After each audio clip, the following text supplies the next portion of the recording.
It's alright, go ahead, don't worry.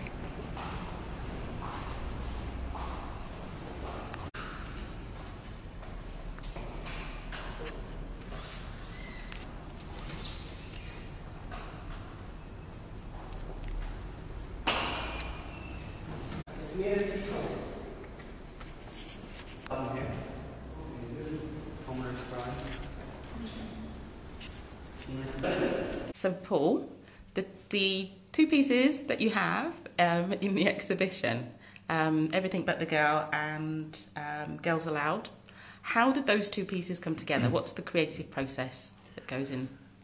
They were quite different actually. Everything But the Girl is like the older campaign of the two. That really happened the way it normally goes with the record industry. You're invited to pitch, so we pitched a lot of ideas. And I guess Ben and Tracy from the band happened to really like what we had done. And it was kind of like it's a real process of evolution, the whole project. It was working very, very intensively with Ben Watt, the one of the half of the band, and just really kind of like hatching an identity with for the campaign. We were supplied the photography, which in itself was kind of quite strange for us because normally we like to art direct. We come up with the whole concept. Whereas Ben and Tracy had spent the weekend in New York with this photographer called Marcello Krasilczyk. Okay. And came to us with 20 images that they particularly liked. And really we kind of like, we had to put the campaign together around a series of given images.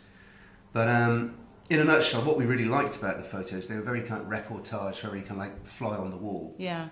And there was something really nice about the kind of like the very saturated colours. It felt quite Asian. I can't explain it, but you know, when you see a lot of kind of like record covers from Japan, a lot of the colours are very, very rich, very saturated.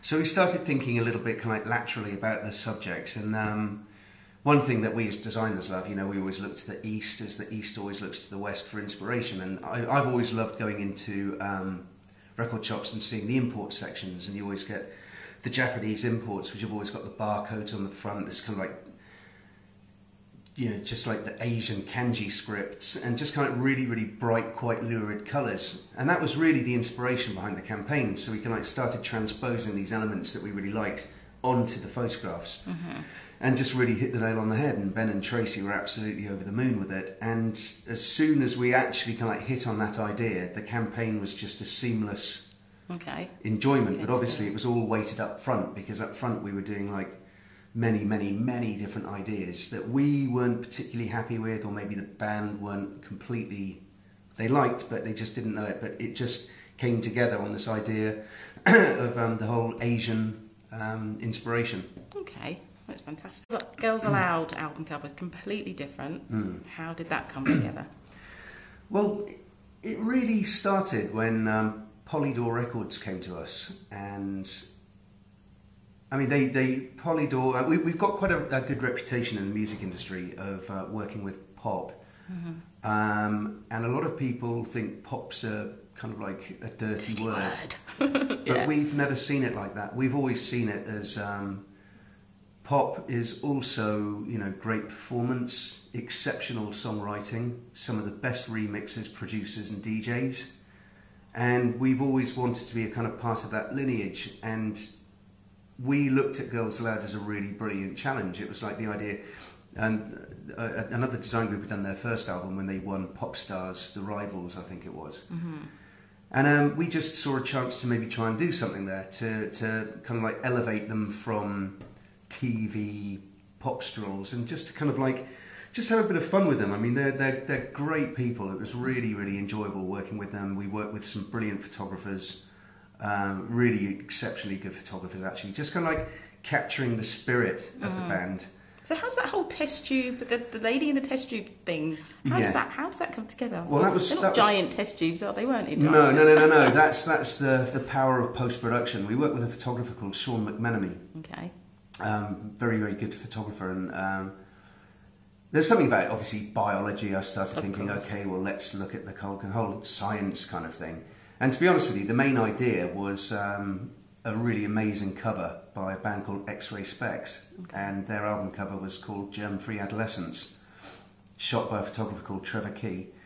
And I've always really loved that cover, and it just seemed like a great idea. So I basically showed the record company this cover. I said I would really like to do a homage to this, but like a bit of a kind of pop homage, because it's just a brilliant cover. And yeah, the record company really liked it. So what we did, we got the girls in the studio and we set up these kind of 2 perspex walls. Okay. And then we got the girls to kind of, just improvise and just basically add their own kind of like special ways or kind of like ways of, poses to it.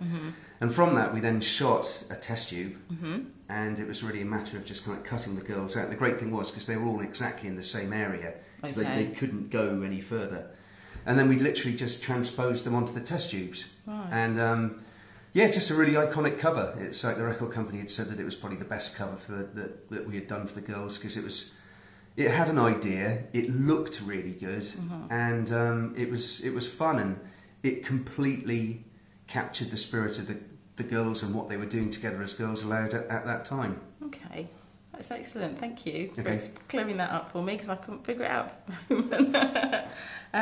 Okay, just going to go off on a little tangent. It's my last question. Shelf life. Completely random, I know. Nothing to do with the exhibition, but it's one of my favourite books. All right. Love it. I picked... Whenever we go travelling, we're lucky enough to have done quite a bit of travelling around the world, and one of the first things that we always do is go into like the local supermarket or the local store and just basically buy packaging from around the world. And in a kind of FNAR kind of way, we always like buying packages that the words in Japan mean something completely different in England, etc., etc. Yeah. And we just amassed like a massive collection of packaging. There's a load of it over there actually. And it's like one of our best friends was also an avid collector as well. And one evening we were just chatting and looking at each other's kind of collections, and we just thought, well, we've got a real kind of like reserve of visual material here. Why don't we just make a book from it? And there were many, many reasons why we wanted to do it. For the graphic reason or for the illustrative reason, the packaging is absolutely amazing. The typography, the colour is so brilliant. But one of the main reasons is that we've all got kind of quite an issue about globalisation. And basically things are dying out. Brands are just disappearing constantly. And in a way, it's almost celebrating kind of like these little brands from around the world, which are all being replaced by the corporate giants. And it was many, many reasons why we wanted to do the book. And obviously there was the fun element, but from the design point of view, it was a great reference, visual reference. But also we wanted there to be just a little bit of a message there, just to maybe make people think about these brilliant brands that half of them aren't going to be around in 5 years' time or 10 years' time. There's just like, the huge kind of like machinery comes in and everything's replaced.